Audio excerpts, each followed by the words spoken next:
Well, guys, looks like Scott Bessent has been putting in some work, and we're seeing that visualized. The Iranian state owned bank of the National Iranian Oil Company, this is our largest oil company in Iran, has now had its assets frozen. They can't pay their debts, which are $17 billion. And yeah, it's not looking so good for the government owned bank and government owned oil company. They're running out of money, ladies and gentlemen. That's exactly what's happening. Running out of money for the Islamic Republic is a great thing because right now it seems like they're running out of money as fast as the Iranian people are running out of money, where before it was reversed. The sanctions would hurt a lot of the people sometimes while the Islamic Republic found ways to get around it. Looks like these very specific sanctions by Scott Bessent are doing massive work. And that is one of the reasons why I like him so much. For those of you who don't know, Iran's main reliable revenue source is oil. Now that it's buried in debt, Kharg Island's having issues, which I'll get to in a second. I've been telling you guys that every day. I guarantee you people are going to start talking about Kharg Island. And I'm going to tell you that we were the first to start talking about it here. Kharg Island can't function anymore. The oil flare gas that you see from space, it's off. The oil tankers that were parked outside of it, they're gone. No one's talked about that yet. We're the only ones that talked about that. So Kharg Island is now functionally inoperable. It's not working anymore. But anyway, so I was the also the yeah, first person before any news and any analyst.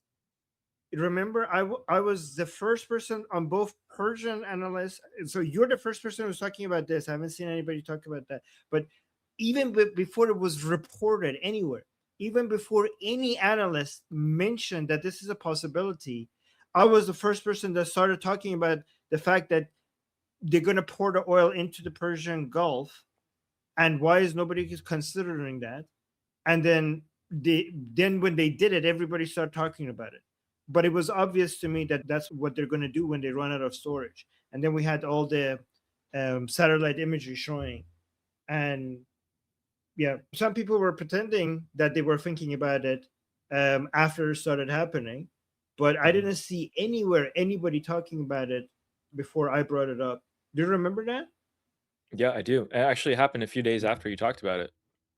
Yeah, just a few days I after. think it was just like This maybe is, like a guys, week or this two. yeah, this is because we understand how the Islamic Republic operates. They can't do it again. That's the thing. So they're not even refining oil right now at Kharg Island. The flare is off. The ships are gone. The ships realize that there's no oil there to get. So I actually don't know what's happening, but those oil wells under Kharg Island, guys, every second that passes from the start of our show until now, there's more physical pressure being built up on those oil wells. This is the issue that you might have heard a few months ago. I don't understand. It's not gone away. It's back right now. They're on a timer. It's going to literally explode. I don't know why people aren't talking about it. I really don't. Just like how people didn't understand why oil prices were going down, and I was like, well, actually, ships are going through.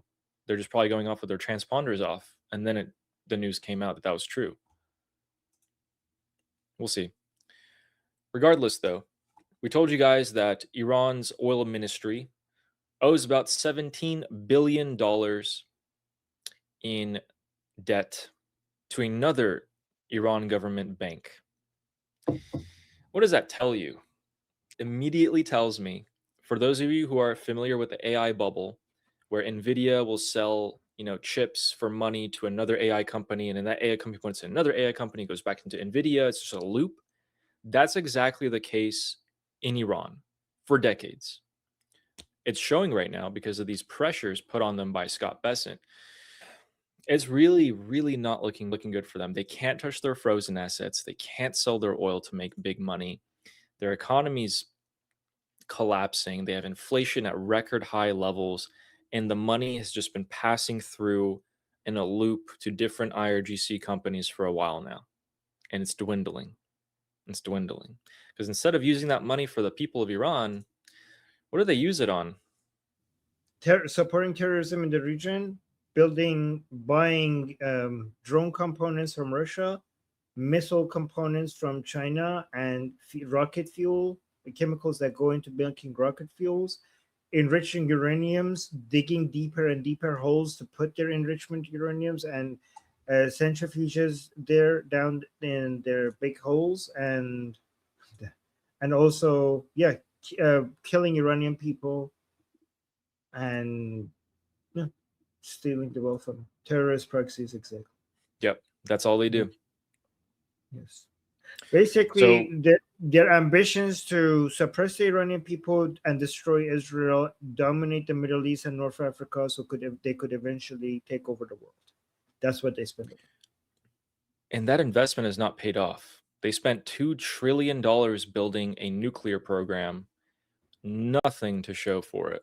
They spent hundreds of billions building missile cities, close the entrances if the time comes to it. All this money for this and that, terrorist proxies, hundreds of billions to Hezbollah. Hezbollah is pinned down under a rock. They're hiding in tunnels at the moment. The IDF knows them. The IDF is taking care of them. They conducted airstrikes the night before, the night before as well, which is kind of hurting their negotiations. Israel and Lebanon are negotiating right now in Rome. This is the third day. The Lebanese are quite pissed. But regardless, they're continuing on. They have nothing to show for it. They spent all this money doing all these terrible, violent things, and they have nothing to show for it. They turned one of the most natural resource rich countries in the world with a government and an economy in 1979 that was in the top 10 of the world to the country that has the highest food inflation in the world.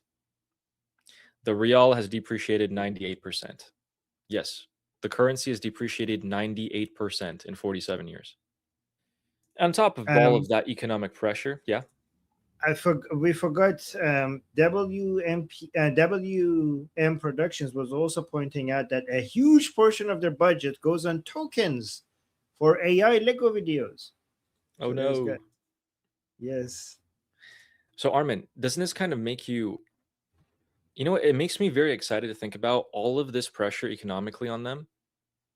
Because when I think about that and the news that just came out in the past 48 hours, Reuters reported that the gambling operation of the IRGC, Aghazades, the kids of the IRGC mullahs who go to Europe and they conduct these gambling operations, those bring in billions for the IRGC. That's over now. Those gambling operations were pulling the weight of some significant portion of the IRGC's money income, and it's gone. That's gone. Oil's gone. Frozen assets can't be touched. Inflation, it's a ticking time bomb. The blockade. These things put real pressure on the Islamic Republic. The sanctions that Obama and Biden placed on the Islamic Republic did not put this type of pressure on them. My name is Armin Navabi. I'm an Iranian political analyst with decades of experience fighting the Islamic regime inside and outside of Iran. Make sure you follow me for more, and also make sure you join our discussion group. I'm there almost every single day.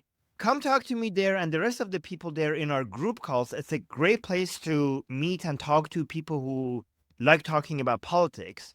The link is in the description and or in the bio. You could also get there by scanning the QR code on the screen. See you there.